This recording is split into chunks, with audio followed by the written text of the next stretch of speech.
ओम नमः शिवाय भक्तों, कैसे हो आप सभी। आई होप आप सब अच्छे होंगे, स्वस्थ होंगे, मस्त होंगे। तो हम लेके आए हैं आपके लिए महाशिव पुराण कथा। शिव पुराण कथा श्रावण मास में सुनने से सारे पाप नष्ट हो जाते हैं और महादेव बाबा के आशीर्वाद हम पे बना रहता है। हम कहाँ थे, कैलाश और कुबेर आदि की उत्पत्ति कैसे हुई, ध्यान से सुना। नारद जी से ब्रह्मा जी बोले, जब शिव जी अंतर ध्यान हो गए तब मैंने हंस का और विष्णु जी ने वाराह का रूप धारण किया। हंस के ऊपर जाने की गति निश्चित होती है और नर शिर विवेक के कारण तत्व ज्ञान को जानने में तथा तत्व का निर्णय करने में समर्थ है और बारह की गति नीचे उतरने में निश्चल होती है। इसी रूप द्वारा विष्णु जी ने 12 कल्प रचना चाहा था, इसी दिन से 12 कल्प कहलाया, है ना। शिव जी का ध्यान कर मैंने सृष्टि की रचना प्रारंभ की थी। प्रथम जल की उत्पत्ति की, उसमें से अंजलि भर जल से 24 तत्वों का एक खंड बनाया और वह खंड वृहत होता गया। उसके विराट हो जाने पर मैंने भगवान विष्णु का ध्यान किया। उन्होंने खंड में प्रवेश करके उसे चैतन्य की। इसीलिए कहते हैं ब्रह्मा विष्णु महेश एक ही है ना। प्रवेश करके उसे चैतन्य किया। उसे के सहस्त्र पैर, सहस्त्र हाथ, सहस्त्र नेत्र, सहस्त्र सिर आदि प्रकट हो गए। उस विराट पुरुष ने सारी पृथ्वी को ढक लिया। फिर विष्णु कैलाश से ऊपर वैकुंठ को चले गए। मैंने सृष्टि रचना प्रारंभ कर दी। पहले पाप की सृष्टि की, जिसमें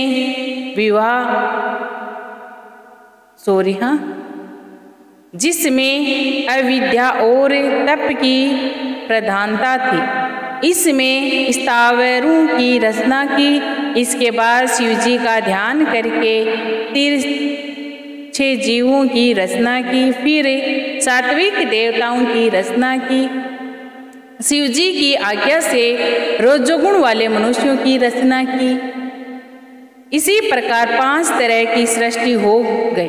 फिर महत्व सरंग, सूक्ष्म भौतिक सरंग तथा व्यवहारिक सरंग उत्पन्न किए। भगवान ने सृष्टि उत्पन्न की ना, तब ये सब उत्पन्न किए। बोलो ओम नमः शिवाय भक्तों। नवा कुमार सरंग उत्पन्न किया। फिर उपयोगी की दिव्यागतम सर्वग उत्पन्न किया, जिसमें सनकादिकों का महान कुमार श्रेय उत्पन्न किया। ये मेरे मानस से पुत्र कहलाए। जब मैंने इनमें से सृष्टि रचने को कहा तो मेरे नेत्रों से अश्रु टपकने लगे। विष्णु जी के कहने पर मैंने शिव जी का तप किया। इससे मेरी भौहें और नासिका के मध्य से विभूति तथा अर्धनारीश्वर शिव जी प्रकट हुए। बोलो ओम नमः शिवाय भक्तों, ओम नमः शिवाय। उन्हें देखकर मैं प्रसन्न हो गया। मैं उनसे बोला, हे देव, आप जन्म और मरण वाली प्रजा की सृष्टि कीजिए। परंतु शिव जी ने यह कार्य स्वयं न करके मुझे ही सौंप दिया, है ना। मुझे माया रहित रहने पर वरदान देकर अंतर ध्यान हो गए। ओम नमः शिवाय।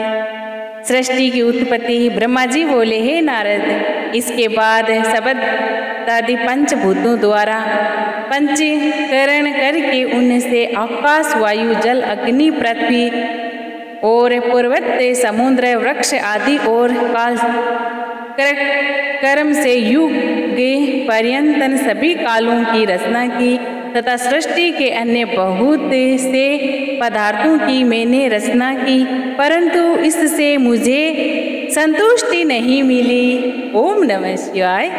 मैंने पार्वती जी सहित शिव जी का ध्यान करे उन्हें सृष्टि के पदार्थों की रचना की। अपने नेत्रों से मारीची ऋषि को हृदय से, भृगु ऋषि को सिर से, अंगिरा ऋषि को कान से, पुलह ऋषि को उद्यान से, पुलस्त्य ये ऋषि को सम्मान से, वशिष्ठ ऋषि को अपान से, ऋतु शिष्य को ऋषियों वर्णों से, अति श्रेणी को प्राण से, दक्ष ऋषि को गोदी से, नारद को छाया से, करदम ऋषि को उत्पन्न किया। ओम नमः शिवाय। बहुत कठिन है संस्कृत शब्द, कोई से आते हैं ना, सॉरी। हाँ, हे महादेव बाबा करना, गलतियां हो रही है। इसके बाद मैं 2 भागों में बंट गया, एक भाग से पुरुष और दूसरे भाग से नारी बना, जिसमें सतरूपा नाम वाली योगिनी नारी और स्वयं भव मनु रूप बने।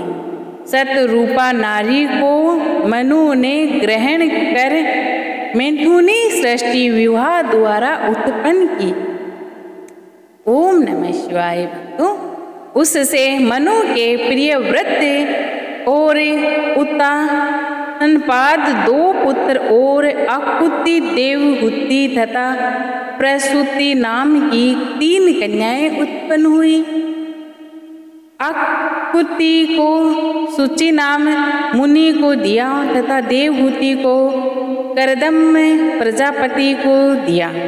प्रसूति का विवाह दक्ष के साथ हुआ।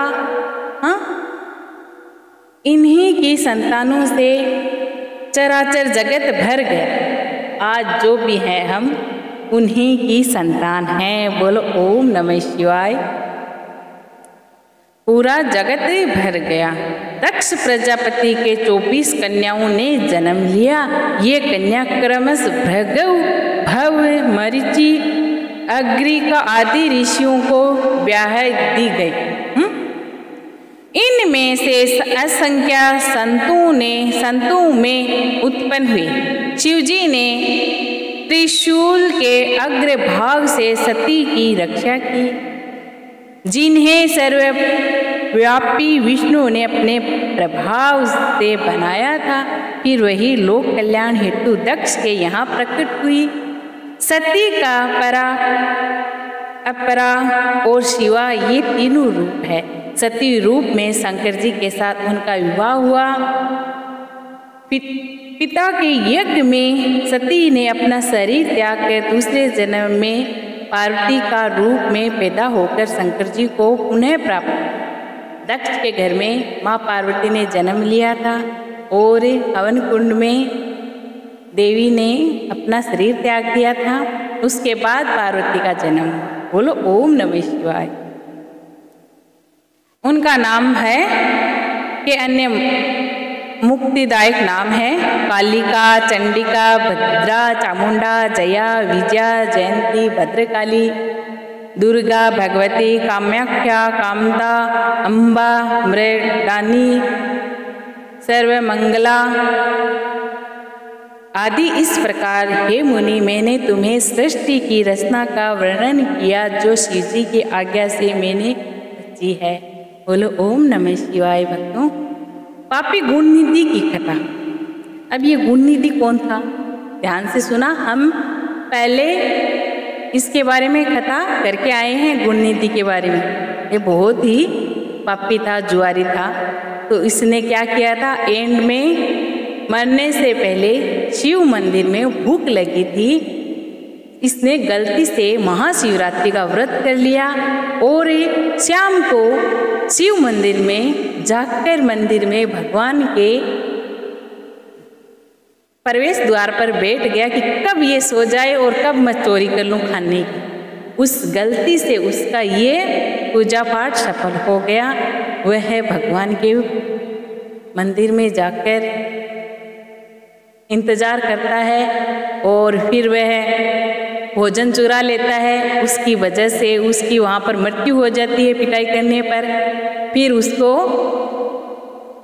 यम लोग लेने आते हैं तो फिर शिव जी के गण उनको रोककर अपने धाम शिव जी के पास ले जाते हैं, उनको गुण निधि को।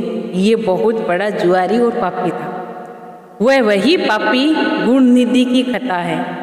ये एंड की है, ध्यान से सुना, बहुत आनंदमय और रोचक कथा है। ओके। ब्रह्मा जी ने नारद से कहा कि जिस प्रकार शिव जी कैलाश पर गए और कुबेर से जिस प्रकार मित्रता हुई वह प्रसंग सुनो। कौपल्य नगर में यज्ञदत्त नाम का एक ब्राह्मण रहता था। वह विद्या में बहुत पारंगत था। उसका एक पुत्र था जिसका नाम गुणनिधि था।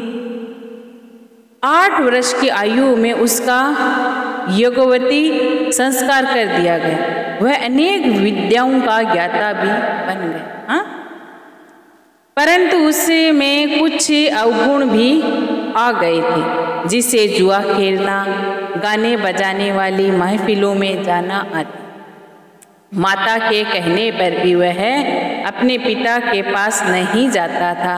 पिता दक्ष शिकाया यज्ञादि से निर्वृत्त होकर लौटने पर पत्नी से जब वह पूछता कि गुणनिधि कहाँ गया है, तो माता उत्तर देती कि यह यहीं कहीं चला गया है, शायद पूजा स्नान या देवताओं के लिए फूल आदि लाने गया हो। माता अपने अकेले पुत्र गुणनिधि को प्रतिदिन बहुत समझा, लेकिन वह माता की एक बात नहीं सुनता था। ओम नमः शिवाय। एक दिन वह अपने पिता की अंगूठी को चुरा कर ले गया। पिता ने अंगूठी को अपने जुआरी के हाथ में देखा तो उसने पूछने पर ज्ञात हुआ कि यह तो गुणनिधि जुए में हार गया है।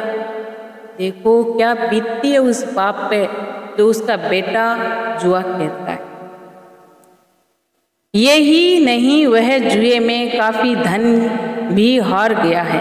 जुआरी कहने लगा, आश्चर्य है कि आप जैसे ज्ञानी पंडित अपने पुत्र को नहीं जान पाए। यज्ञदत्त का सिर लज्जा के मारे झुक। ओम नमः शिवाय। वह वहां से सिर कपड़े से ढक कर घर आता। वह अपनी पत्नी से बोलता है, तेरा पुत्र गुणनिधि कहाँ गया है और मेरी अंगूठी कहाँ है? पत्नी क्या कहती है, ध्यान से सुना। पत्नी बोली, मुझे इस समय याद नहीं है, मैं कहीं रख कर भूल गई हूँ। इसीलिए कहते हैं माँ के कारण ही बेटा बिगड़ता है। भूल गई हूँ। यज्ञदत्त गुस्से से बोला, सत्य कह रही हो? निकम्बी पुत्र को जन्म देने वाली तू बड़ी असत्यवादिनी है। तू बड़ी असत्यवादिनी है। मैंने जब जब भी पूछा गुणनिधि कहाँ गया है, तो झूठ बोलकर मुझे बहला फुसला देती थी, बात टाल देती। पुत्र को बिगाड़ने में माता का दोष देखकर उसने जल लेकर दोनों को तिलांजलि दे, दोनों को छोड़ किसी दूसरी ब्रह्म कन्या के साथ विवाह किया। जब यह समाचार ब्राह्मण पुत्र गुणनिधि को मिला तो वह गृह त्याग कर वन में चला गया।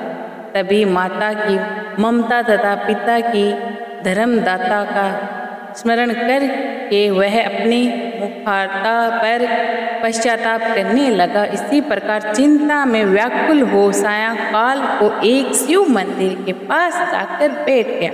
वह भूख और प्यास से व्याकुल हो गया था। उसी समय कोई व्यक्ति सपरिवार शिव रात्रि का पूजन करने आई। उसने पूजा करने के बाद घर में लाए पकवान आदि शिवलिंग पर चढ़ और वह सभी जो ये तब रात्रि में भूख से व्याकुल यज्ञदत्त के पुत्र गुणनिधि ने छिपकर मंदिर में प्रवेश किया और शिवलिंग पर चढ़ाया गया प्रसाद लेकर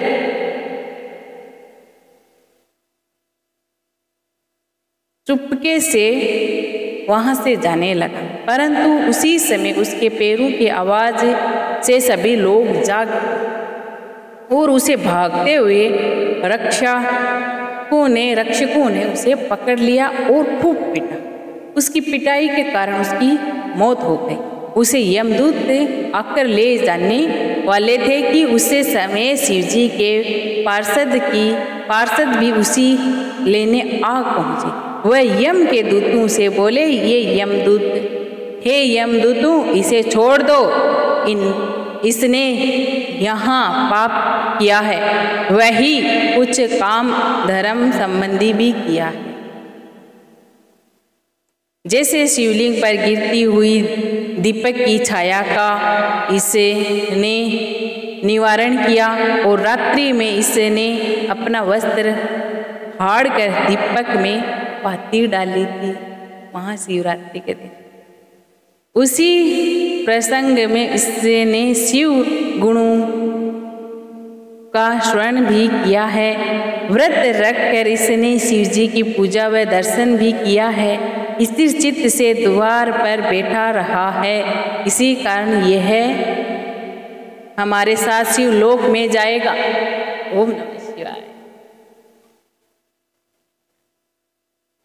यह वहाँ कुछ समय रहकर पुनः कलिग देश का राजा बनेगा। शिव गणों की बात सुनकर यम के दूतों अपने लोक को चले गए। जब यह समाचार उन्होंने यमराज को सुनाया तो वे बड़े प्रसन्न हुए। वह शिवलोक में कुछ समय रहकर अरिनंद नामक के कलिग देश का राजा हुआ। शिवजी की थोड़ी सी सेवा भी बहुत फलदायक होती है भक्तों। ओम नमः शिवाय। तो ये है गुणनिधि को कुबेर पद प्राप्ति, ये हम कल सुनेंगे। तब तक के लिए ओम नमः शिवाय। बम बम भोले। अगर आपको ये कथा अच्छी लगी हो तो लाइक शेयर जरूर कीजिएगा। कमेंट में ओम नमः शिवाय जरूर लिखना। आपकी महादेव बाबा सारी मनसा पूर्ण करेंगे ओम नमः शिवाय लिखने से। और ये होता ही है श्रावण मास में, जितना हम ओम नमः शिवाय बोलते हैं या लिखते हैं वह हमारे ब्रह्मांड में ये शब्द हमारे द्वारा लिखा जाता है। इससे भगवान भोलेनाथ अपना आशीर्वाद बनाए रखते हैं अपने भक्तों पर। ओम नमः शिवाय। कोई गलती हुई हो, महादेव बाबा गलती हुई क्या, बहुत सारी गलतियाँ हुई है, महादेव बाबा मुझे माफ़ कर देना। ओम नमः शिवाय। बम बम भोले।